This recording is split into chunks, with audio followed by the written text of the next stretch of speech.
Members of the East African Legislative Assembly, Kenya, Uganda, Tanzania, Burundi and Rwanda met this week at the Parliament buildings in the Kenyan capital to discuss regional integration.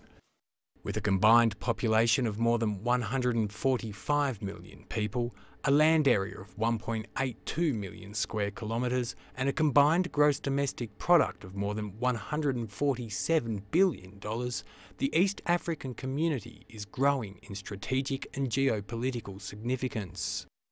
President Uhuru Kenyatta commended efforts for the work that's gone into pushing ahead with the Common Market Protocol, but expressed the need for the process to be concluded during the current term of the Assembly, which will end in 2017.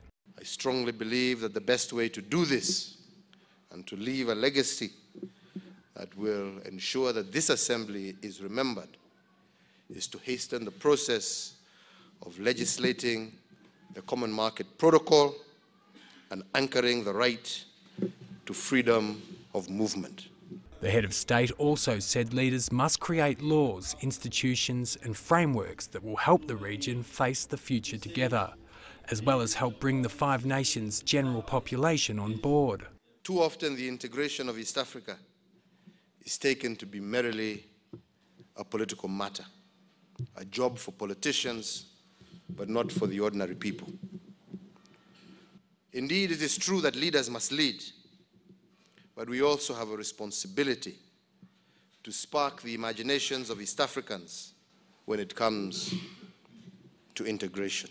The Assembly's Speaker echoed the President's sentiments, calling on technocrats to emulate political leaders by streamlining policies that will facilitate free trade and movement of goods and people. As Yala, we are concerned about what is happening in Burundi, and we request the summit to critically assess the situation and provide further guidance and leadership. He also expressed concern over the situation in Burundi, which has been undergoing months of political unrest. He's called for regional intervention to address the issue.